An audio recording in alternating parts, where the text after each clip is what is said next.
All right, we are joined today by Zach Elwood. And Zach, you are here to bail me out because everybody is talking about, oh my God, there's this poker tournament. And after the chess tournament, where there was possibly cheating, there was poker.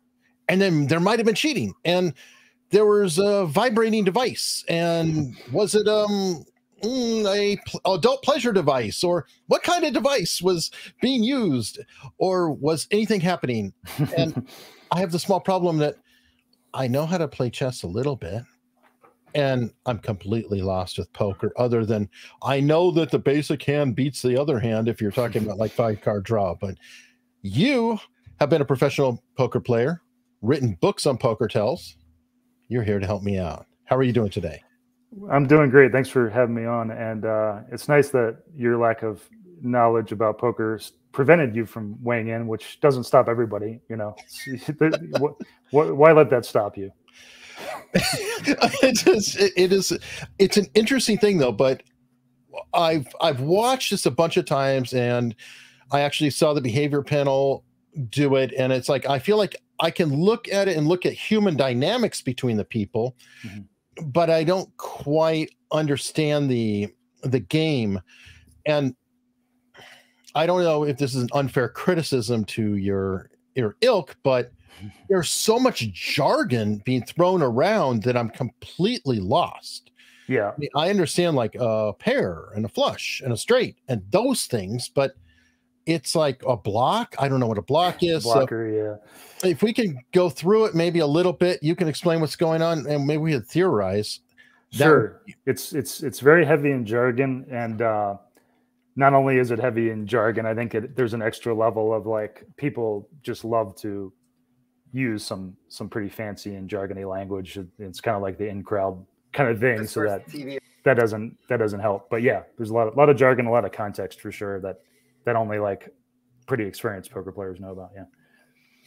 Yeah, I know. Believe me, it's thrown me for a loop. So let's go and play here, and then I'll probably pause it a lot to pick up on the jargon, also to make sure that we're clearly giving feedback and not, there's no copyright issues, because we are commenting on the material, and that's really, really important.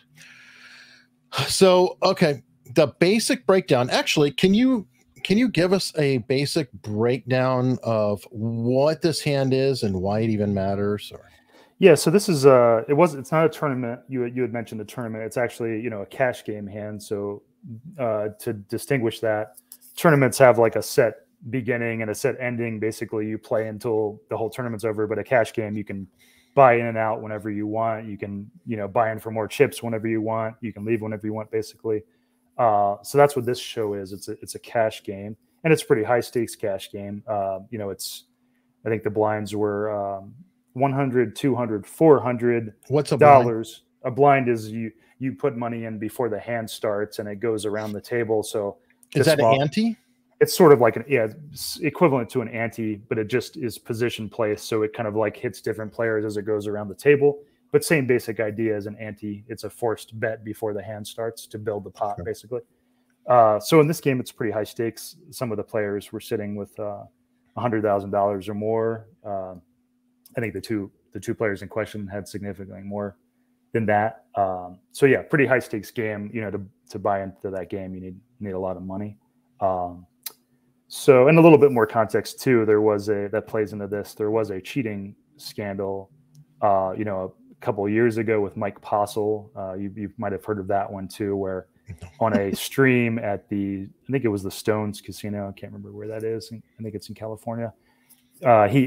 He was alleged to have cheated because a lot of hands went down that were really, really suspicious, and like they could only really be logically explained if you knew exactly what, if he knew exactly what his opponent's hand was. And so there was a lot of belief that he was cheating. And so that context too kind of plays into this, because it was thought that he was using some sort of remote device that somebody had given him access to the cards or the card stream, the RFID kind of stuff, or he had hacked into it in some way. So that's a little bit more context for why people is this a problem because people are watching it? Like if we are playing a game around a table, nobody would be able to see my cards or yours, right? Because there's no camera, but I see up on the screen that I can see what people's whole cards are. And Right. that would imply that if I have an Apple Watch or something, somebody could be maybe sending me a signal or something of that kind. Yeah, that's good context to add too, is that they use RFID cards, which are cards that have, you know, sensors in them, and those cards are picked up by detectors, and that's how they get, they don't use the whole cams anymore, the whole card cams that they used to use. They actually use RFID technology, which automatically senses that and sends that, you know, to the booth, to the editing equipment, so they can display those cards on the screen. So that's a little bit more context for why it's theoretically possible that someone could intercept the RFID signals, or if they're, you know, there could be insider, you know, usually that kind of thing would take some sort of insider connection, because, you know, these things usually have pretty high security. So it's thought that usually it would require some sort of insider knowledge. Is this live? These take place with a delay. I don't know offhand what the delay is, but they definitely play with a pretty significant delay of like anywhere from I can't remember what this one is, but it's definitely more than like a minute or two, even, because you wouldn't want somebody to be watching it to be like, right, I could be watching it on my computer and then, you know, pinging your Apple Watch or something. So same way they do with the World Series of Poker main event stuff. They put that on a delay when they show it, you know, live. It's not live. They do it with a delay for game security reasons. Yeah. Okay. Well, yeah, that answers my question, because I was like, it just seems like a huge hole where, okay, well, just anyone in the world who has an internet connection could be, you know, watching this right now, and they could be throwing a signal. I mean, it could be anything in the room or electronically. Right. I mean, it could be, oh, I dropped a dish, and you hear the sound, and that means that you're queued up to. Right. So that's why the games do have a lot of security between the delay and how much security they put around the RFID chips and the handling of that. So, I mean, they take, I think most of these places take the security pretty serious, which is why you don't really hear about, you know, the Mike Postle case I mentioned was the only case where it was like a lot of experienced players and knowledgeable people thought that he was cheating, even though, you know, it's really hard to get that proof, and never really came out how exactly he did it. It just, there was a lot of strong evidence about the suspiciousness of the plays. So that's a little bit more context. More question. Okay, but with like blackjack, there are people who can count cards, and I mean, I know different magicians that can count 2-3 decks and have them completely memorized, which is not illegal. They just throw you out of casinos if you get caught. Is there something like that here? I mean, could somebody be a counter? No, there's no equivalent in poker. I mean, the way that you count cards in blackjack or other games is, it's a very subtle, it's a very small edge, and it only builds about after seeing many other cards. In order to count cards, you have to see like a good portion of the deck.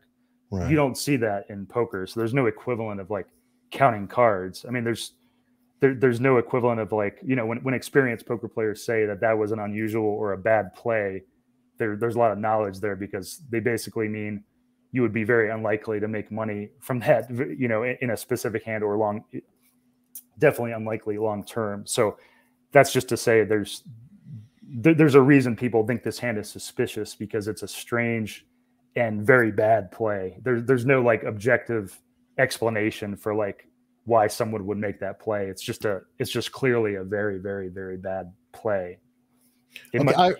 I remember when I interviewed you before, one thing that stood out is, because you wrote the book Reading Poker Tells and everything, you kind of downplayed your own book and said, really though, the tells only count for like 1% of like an edge at most. 15 at most. Yeah. I think it's more like, they can be pretty significant. Yeah. It was around, you know, 15 or less percent, I usually say, adding to a win rate. And it's mostly about strategy, fundamental strategy. So that's knowing, so that's just knowing odds then. And that's where we were going to this mess, right? Is that, and I guess we'll look at it from what I'm understanding. She had a hand and he had a hand. She didn't know what his whole cards were. He obviously didn't know what hers were, but her whole cards were not strong enough for the likelihood that even if he was bluffing and only had one good card in his hand, odds were in his favor. It going by her knowledge of her own hand of a pretty high margin that he probably would win. So it was dumb to play. If I could explain it in a simple way, it's basically like, you know, when the money went in, which is what the focus is on, because on the turn, which is the, you know, the fourth community card up, they call it the turn. So it's the flop with the first 3 cards up in the middle, then the turn with the next card. He bet, she raised, he went all in, and she made a huge call. She called for like $80,000 or something, a very large amount with Jack high and with no draw, just Jack high. And even though in this specific hand she beat him, the point is that even if you thought your opponent was bluffing in that situation, they will almost always be even bluffing with a better hand than you, because a lot of people would bluff with like strong flush draws or, you know, strong straight draws or you know, whatever it may be. So it's just to say, or even bluffing with a small pair or something. It's just to say that she ended up being right, but the odds of that happening and being willing to put in such a large amount of money on that, the odds of being right and risking all that money are just so phenomenally small. And that's what people find suspicious about it, because it is just such a weird, like objectively horrible play. Like, sure, she was right in this one hand, but poker is a game of, you know, thinking about all the range of hands an opponent could have. And there's a reason you just won't see someone make the play that she made unless they're, you know, very beginner level or even very beginner level and very nervous, you know, which gets into the realm of like, it's one thing to, you know, suspect that or find the hand suspicious, which is understandable because it is a strange hand, especially considering the stakes. But then it's another thing to, you know, be certain that she cheated, and you saw this kind of like polarized responses. Right now, the term hero kept being thrown around a lot. Can you tell me what hero means?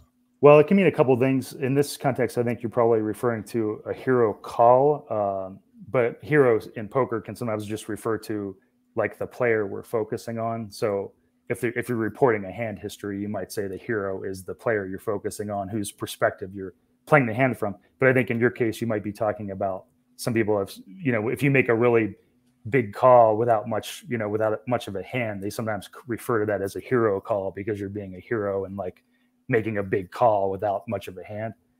So I think that's probably what maybe you're referring to. Okay, so let's go ahead and watch this, and you can kind of break it down for me as we go, you know, a little bit what's happening. Of course, I can hear people talking over it and also breaking it down, but they're using a lot of jargon. So I may interrupt a lot and say, sure, what does that mean? What does that mean? We'll try. Yeah. All right. One of his first ones. Yeah, that was like before he won all those tournaments. And yeah. No. Wow, Robbi really mixing it up here, calling Garrett's raise with Jack 4 off. It's blind versus blind. If you want to stop there, I can explain the pre-flop.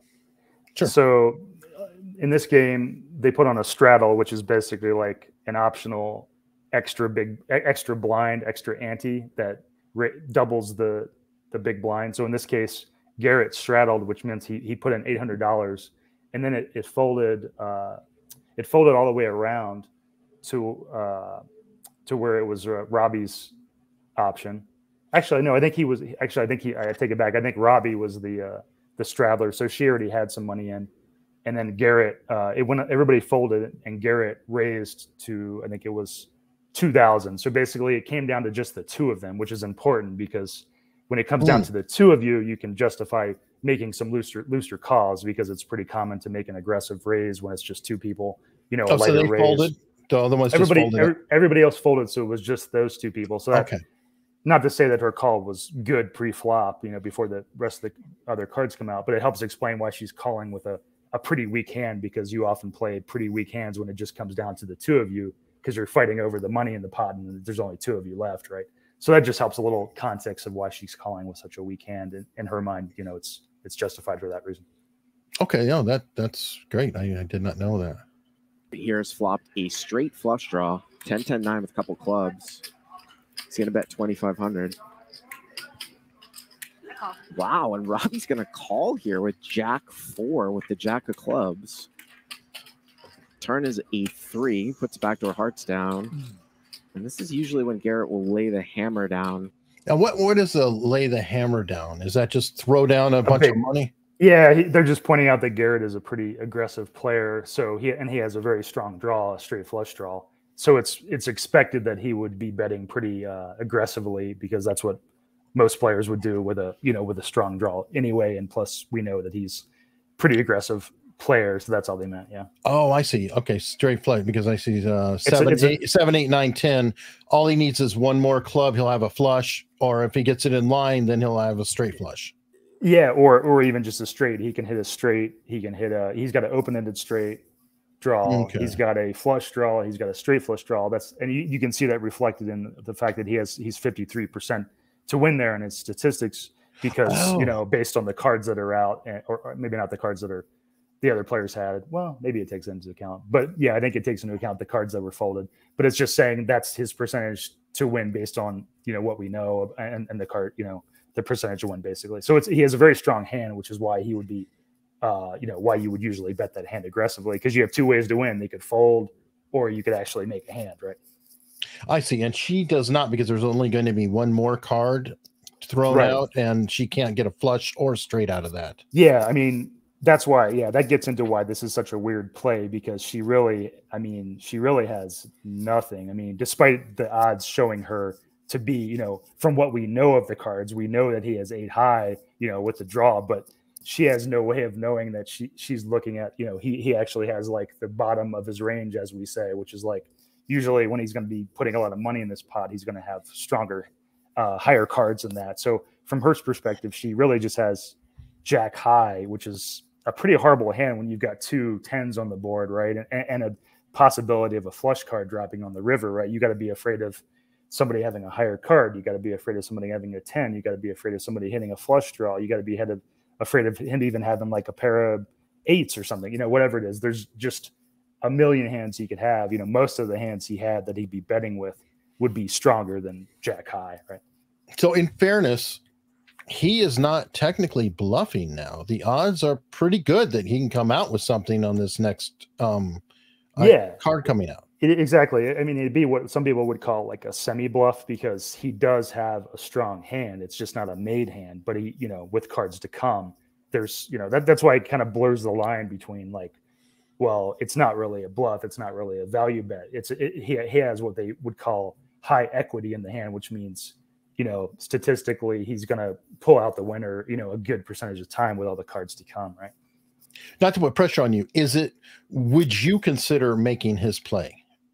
Oh yeah. I think it's a no-brainer for him to bet it. And it's almost a no-brainer for him to shove when she raises. Like it's a hand you would feel good putting a lot of money in.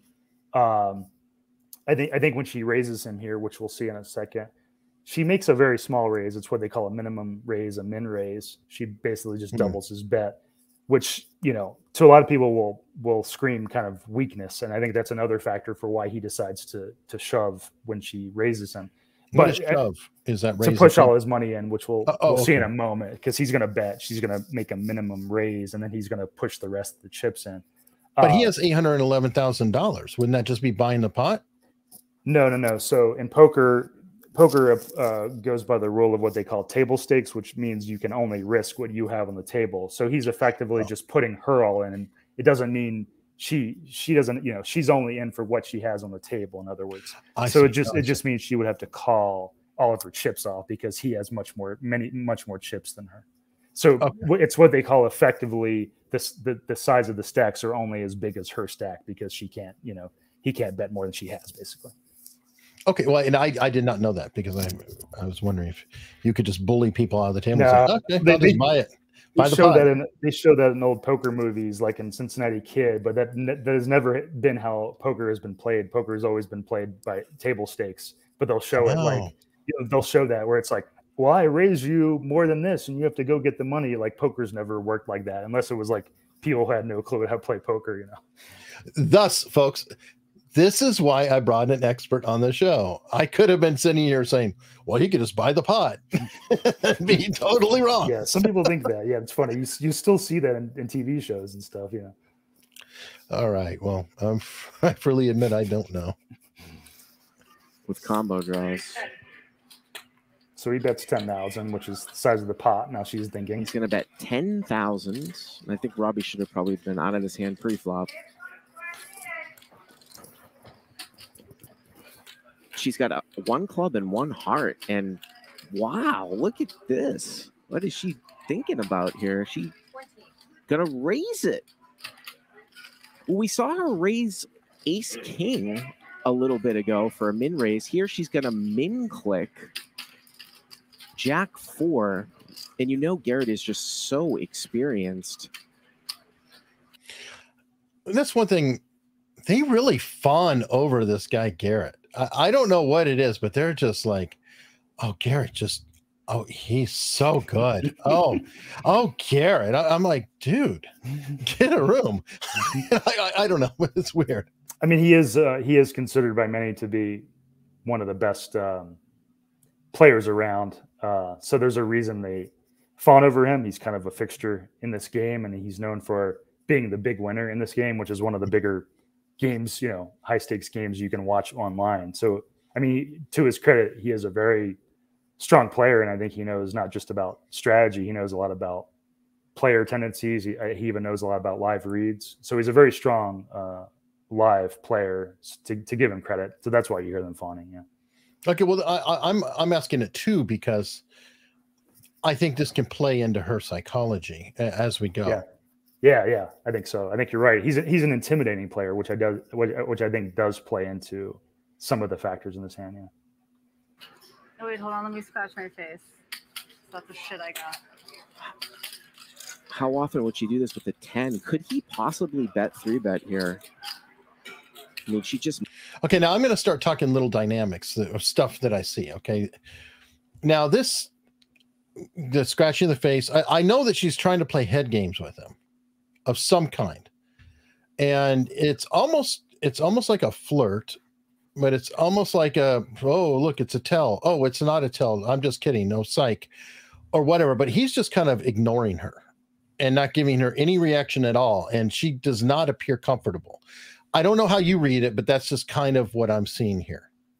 Yeah, I think there's theoretically a lot to say. I tend to not read too much into the little things like this, because you do find people making like weird small statements in the middle of the hand that don't necessarily mean anything. But I do think that her small raise, coupled with her even just talking at all, because I think there's from a live tell perspective, like when people who make small bets or are not, or waiting to act, or the non-aggressor in the hand, or making smaller size bets, it can sometimes limit their range, in the sense that, like, if she really had a really strong hand, she might raise bigger to sort of protect her hand, as they say, to charge people that might have draws. And then B, her demeanor. What do you mean by might have draws? It was just well, there's a few factors here. You were focusing on the behavior, but the small bet, the small raise, typically, if he had any sort of draw, she's giving him a really good pot odds, as they say, good proportionally good pot odds to call. Basically, like making that small raise is unusual, because typically you want to charge people if they are drawing to your hand. So that's typically why you'll see larger raises. Like if he was bet, you would typically see somebody make like 2 to 3 times or more of a raise, just because you're basically giving them odds to good odds to draw. They only have to put in like 10,000 more for a very large pot. The risk is less. You're giving them less risk. So the more you throw in, the more risky it is for them to stay. Yeah, but to get to the behavior point, it's like, I don't draw much conclusion or much of an opinion from what she says there, but I do think there's a chance that, coupled with her small raise, Garrett might have been thinking that's just one more thing to make him think like, well, if she really had a big hand, would she really be like chatting, or would she be more focused? Because usually there can often be a tell of like somebody with a pretty strong hand and playing a really big hand.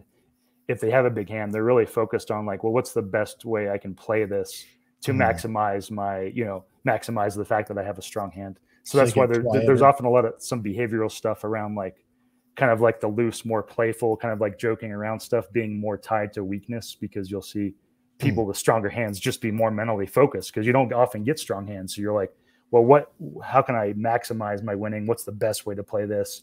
They'll just be more mentally focused and more stoic.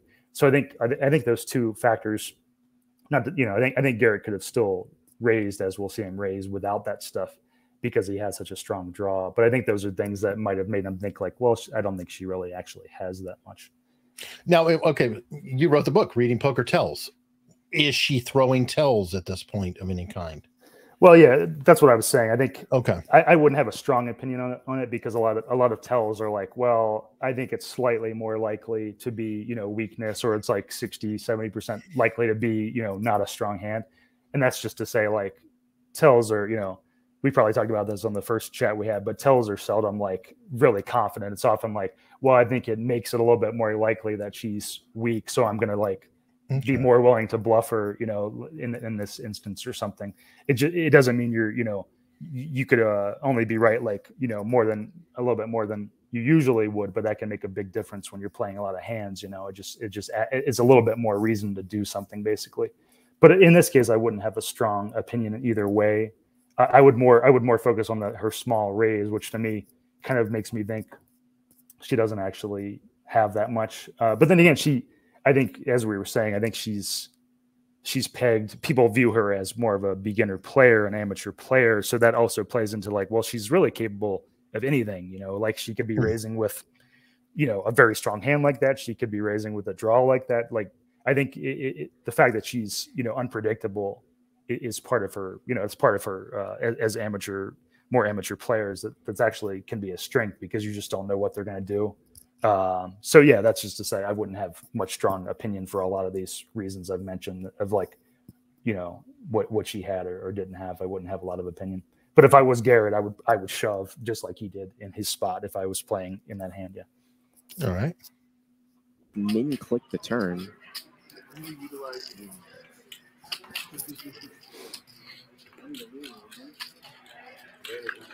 gotta take the spot. If he calls, there'd be about 2 pot size bets left. So, I mean, that's what's got to be going through his head here. I think he's considering bet 3-betting, and yep, there's the all in. There's the all in. And that's a big bet. That's for $100,000, $109,000 that she has left. So that's for all of her remaining chips. So that's a big bet, right? That's and I should point out too, remind you, this is cash. This is not a tournament. This is cash money, right? She's literally, when she calls this, she's literally calling $110,000 right there. That's insane. Yeah, have you played a game like that? Oh no, that's way above my stakes. Okay. Plus I'm like out of the poker scene. I've barely played in the past 5 years. So yeah. Wow, I could not. That just I'm like, oh, there's a mortgage. I'm betting a mortgage, betting 10 cars, a car, a bet. Oh, geez. It definitely pre-selects for people that are like professionals who have been doing this a while and know that they're winners in such games, or amateurs who just have a lot of money and view it as fun. There's millionaires that will play in there and be losing players, and that's just the nature of these games, and that's what makes it profitable for the professionals, right? I guess I'm going to leave that with the professionals for sure. Garrett, like I said, he's just so experienced in bet patterns, bet sizing. They're fawning again. They're what? They're fawning over him again, like you were saying. Oh yeah. Just that's what it's so. She sort of acted a little bit with Jack 8 of diamonds from a few rounds ago.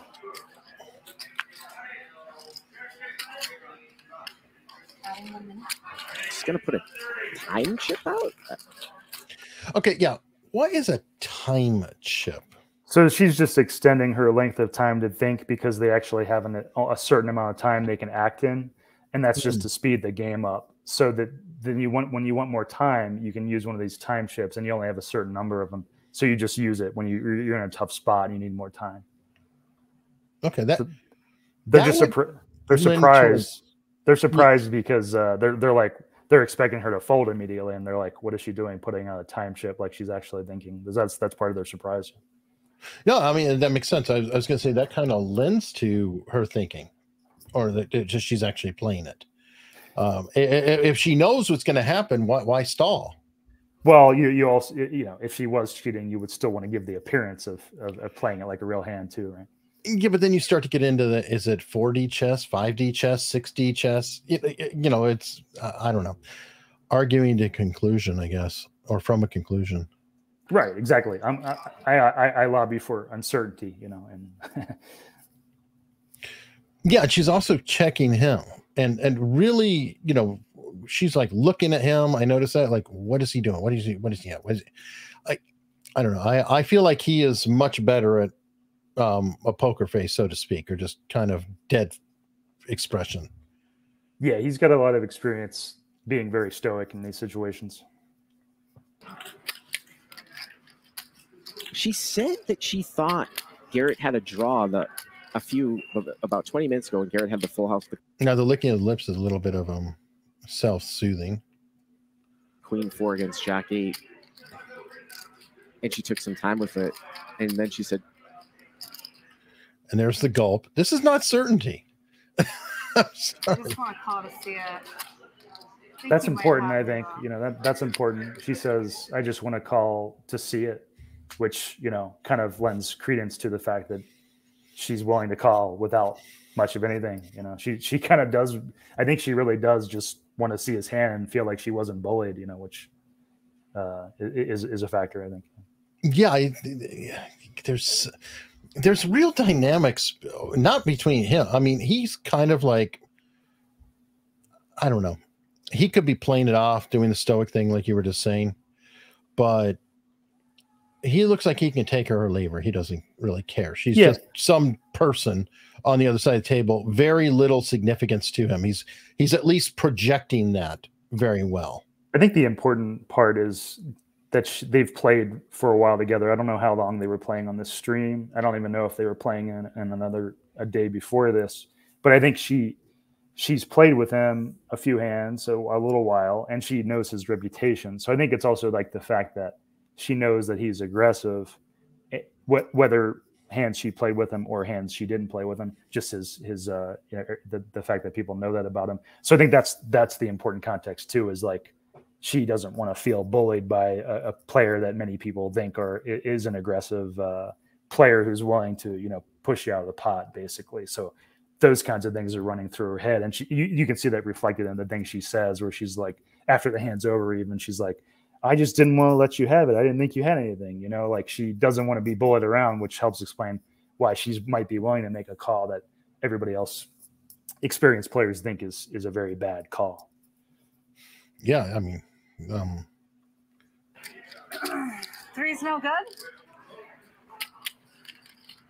So that's interesting if you want to talk about that, because you had said, other people have said like something about her implying she had 3s, but in this situation, players often will state hands that they don't actually have. So in this, you'll often see players say something like, oh, is a 9 no good? For implying they have a pair of 9s. Are 3s no good when they actually just have ace high or whatever. And the point and the goal is, even however unlikely it is to get the opponent to maybe give a little bit of information away so they could feel more comfortable folding or calling or whatever. I think in this case, considering it's Garrett and even with other players, it's pretty unlikely you'll get information. Most players just won't say anything, right? But that's why you'll see players say hands they won't have in that situation, because they're hoping to get some sort of little read. It would be weird for her to be like, is Jack high no good? Because that would just be. Well, I had brought it up, and I had heard before too, because I think you sent me a video of somebody, poker coach, who was analyzing it. Her hand prior, her whole cards were Jack 3. So this time it's Jack 4. So it's only one off, and I think he had stated that even he, has been doing it all the time. He said, I have these cards in my mind, and when I lay them down, they're not the cards that I had in my mind. That you can get caught in a weird loop. And I think you're right. It is totally possible that she didn't know what she had. I don't want to imply that I don't believe that, because I think it's entirely possible that she thought she had a 3 at that point, and that's totally possible. Like everybody's misread their hands, and like people were acting confident, saying like, well, she just looked back at her hand, she knew she didn't have a 3, but no, she might not have been looking at that card. She could have just been looking at the Jack in front or something.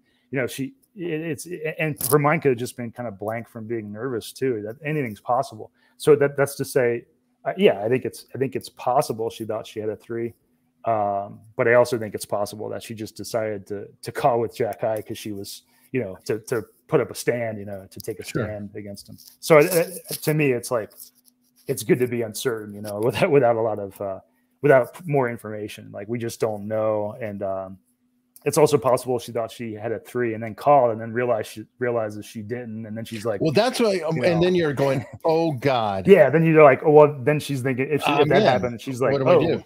Yeah, or she's thinking, well, now they think I cheated or something, and then Garrett thinks I cheated. You know, like all these things could be possible, and you just don't know. Like, add in that she's a pretty beginning player who's only been playing for like less than a year. It's like, who knows how she's going to react to all these things happening? You know, she'll say and do weird things, and that to me is the underestimated part of all this. Is like people trying to reach these conclusions based on what an experienced player would do. It's like, she's clearly not experienced. She's capable of doing all sorts of things that don't make sense to people that have a little bit of knowledge about poker. You know?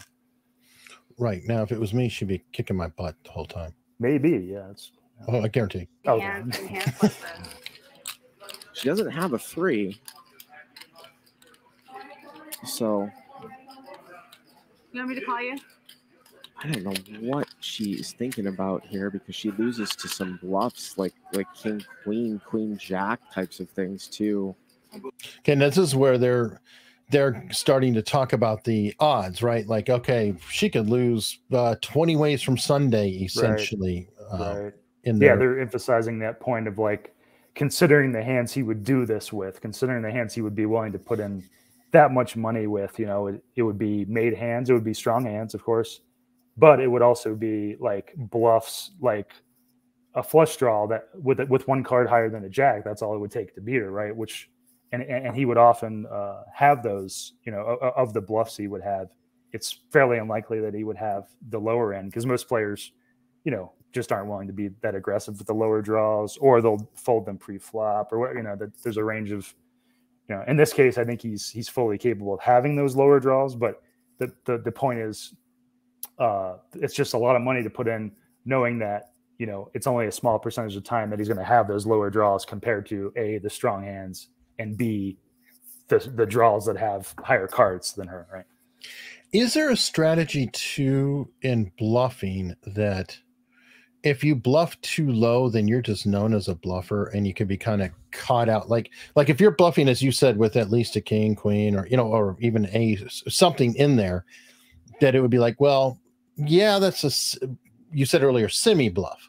The semi bluff might be still respected, like in the sense of, okay, I got to be careful. They may not be bluffing, or they may have just fallen short. But if somebody just outright has nothing whatsoever, then they can get a reputation. And well, yeah, I think it's pretty rare, like for decent players, to make bluffs that don't have some equity, as we call it, like don't have some chance of winning theoretically. That you want to reserve your bluffs, you know, otherwise you're, as you say, like if you were often bluffing with like hands that don't have much chance of winning, you're just going to be bluffing too much. You're going to be like throwing too much money at the pots. So good players tend to wait for spots where you at least have some chance of winning, even if, you know, say it's like in this spot, if he had even a gut shot straight draw, no flush draw, like that has some chance of winning, right? And maybe even he could hit one of his high cards and maybe win that way if she calls with a weekend, you know.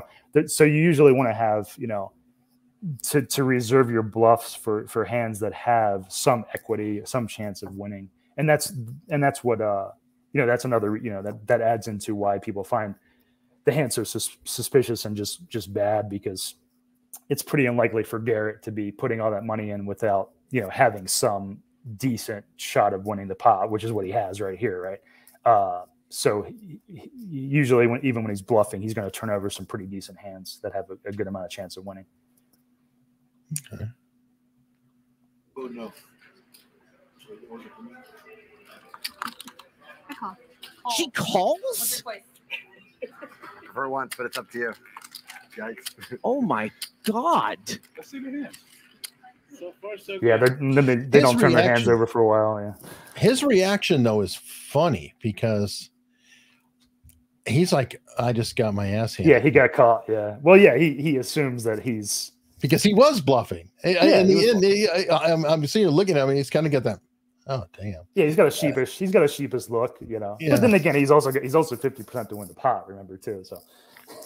Yeah, I mean, but it's interesting because it's like, you know, we're all questioning her and everything. So well, you just got caught. You just got called out, and he's acknowledging it. I think. Sure, but it was still a completely. Nobody would classify his play as a bad play. I think is the. No.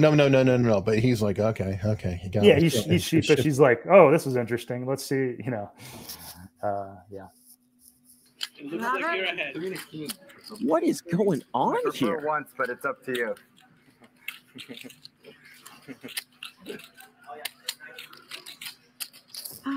Is it possible that her hand might be misread in the card graphics or something? Because I have a shitty hand. You do? Yikes. Got it. Great. Done. Okay. Yeah, pocket 3? So you guys What now? No? This interplay is very weird to me. This, it's like they're not just flipping the cards; they're like having this conversation, but they already are all in, right? So, what is this about? They're deciding whether to run it once or twice, which is something they do in poker sometimes, where you can deal out two. Like in this spot, they would deal out two different rivers, and then they would, you know, say then you're basically like splitting the pot up based on like, well, say she won both runouts, both rivers, then she would take the whole pot. But say when they deal out two of the rivers, he might win one and she might win the other one, in which case they would just chop the pot up. So it's like they call it running it twice or running it more than once, and it's a way to reduce. It's almost a way to reduce variation and risk, because you're basically evening out the number of iterations that it would play out. So people tend to do it when, you know, they're playing pretty high stakes, so it's like they're okay running it more than once. So it's, you know, because it just evens out the variance more. Because often, like, she might win one, he might win one. So So it's like a last chance to get just a piece of it back if you screwed up. Yeah, I guess so. It's more just like a risk reduction technique that a lot of players at high stakes like to do, and they often do it in these high stakes games. It's just kind of a way to, like, you know, even out the variance. It doesn't really have an impact long term because you're still getting the same result long term. It's just in one specific hand, it might even out the variance a little bit more. But it really has no impact long term because, you know, the odds are the odds of who's going to win and who's going to not win. So I hope that makes sense. It's kind of hard to explain it to sort of non-poker players. No, I just thought this is a pure bluff catcher I'm doing this right now. With Jack high? Purely. But yeah, I think he has to be. We'll go to the river. The river is a 9. That one's you for sure. They're going to run it twice. That's the first one. Then they're going to do another one. That's what they mean. You know, when he's like, this one's you. She won that one. Now they're going to do another one. Okay. I don't think so. She's like small pair. Yeah, she's a 3 and a 2. You give me that much credit? I don't know. She's good with the first one. Let's turn him over. You're already not that. Oh. Yeah, they still haven't turned it over yet. Right. If the cards are correct. It's already there. What a sick call. What a sick call. And the river bricks out again. Oh my god. Oh my god. Wow. I want to see. Does she have Jack 4? She got 4 Jack high. What? His expression. Yeah. Well, Yes. you know, and so, you know, like that context I was talking about where they, you know, that Mike Postle incident where people thought that, you know, pretty strongly that Mike Postle cheated due to the strange plays he would make. I mean, that's why he is disturbed in what the commentators are talking about, because it just at these stakes too, you just won't often see such bad play as this, and that plays into like why he in this moment is thinking like, what the heck just happened? You know, it's understandable for him to be thinking this. I think he reacted badly afterwards, but I do think it's understandable why people found this hand just so strange and why he reacts this way in the moment. Yeah, he's disturbed. Yeah, he's not being bad per se right now. There's like What just happened? Look about him. Yeah. Which, Whoa! look at whoa, that's look at Garrett's face. That's some fucking poker right That was sick. Wow. That's strong. That was sick. Oh shit. He's reacting to everybody talking trash around him. That is super, super strange. You can see his reaction. Like, what is what? Ma'am? Very nice to you. Fucking stupid. That's what Jacob, you look like you want to kill me. I'm not Jacob. I'm like, you look like you want to kill me, He Jared. wants to vomit. I was not in the hand. I want to vomit. Wow. This is. I'm speaking. Okay, yeah. Hit this. I could see her reaction on that. He's got this ticking bomb look about him. Yeah, I think he's also looking around almost like, is this as weird to me as it is it as weird to anybody else as it is to me? Like he's kind of like looking, I feel like he's looking around for like a little bit of confirmation to people be like, that was weird, you know. But I think everyone's more like, I think the big dynamic here is like some of the people are willing to give her the benefit of the doubt because she's clearly like a pretty amateur player. So I think that's, what's on a lot of people's minds and just being like, whoa, that was crazy, and he's thinking like, was I just cheated or something? Yeah, and okay, so I guess to take this out, I don't know enough about it to say definitively that it was a cheat. I mean, from what you're saying, it's not necessarily a wise call, but there could be factors involved. Like I feel like there's a personality dynamic there between them. And you had mentioned bullied multiple times, and I could see where she felt like an outsider or was trying to fit in. Mm-hmm. And a lot of her language and patterns, like she kept, I feel like, trying to reach out and communicate or have some conversation, was just being rebuffed every turn. Yeah, I think, and to be clear, I don't think she cheated either. I mean, I think it's a mistake for the people who were acting as if it was like certain that she did. I think there's plenty of factors that we've talked about, that help explain why she might make a call that many people think are, that experienced poker players think is clearly bad. But yeah, I think there's a lot of dynamics there. I think she was, it's stressful to play in a game that at stakes you've never played in before. I mean, she's been playing less than a year or so, from what I understand. People acknowledge that she is a pretty beginner level player who got staked in this game. Playing on stream where people can see you is kind of nerve wracking. I remember that the first time I played on Live at the Bike poker stream, my mind kind of just went blank because I was like, oh my God, people are watching what I'm doing. And that's weird. I'm not used to that. There's that. Then there's like playing an intimidating player who everybody knows is like the best player in the game. So all these things add up. Yeah, I was thinking, the announcers are fawning over him like crazy. Mm-hmm. And while she probably couldn't hear the announcers, I'm guessing they're in a booth, she probably could hear them in her mind. She's probably been watching him over and over and over, and, for sure, and thinking, oh God, it's this, and I know this SOB. I know he's bluffing. Yeah. Oh, if I could just get him one time. Yeah, I think there's a lot of that where she's like, well, and then she says it, I don't know if you want to play afterwards, because she even says something like, well, I wasn't playing what I had. I was just playing because I didn't think you had anything, which is something you commonly hear. Like that is a legitimate thing. It just so happens that she still had a very weak hand, compared to that. But it adds to that explanation of like, yeah, she just wanted to take a stand because she felt like she was being bullied, and she was right, but he did have a legitimate hand also. A lot of factors here. That's what it gets into the realm of like, I think it's a mistake for people to reach for these certain narratives, which you saw a lot of that about like she's cheating or she's almost certainly cheating, or Yeah, and honestly, she looked different than everybody at the table. She very much stood out. I don't immediately want to lean in and go, oh, it's misogyny automatically. But I will say that she was the only female, I believe, at the table.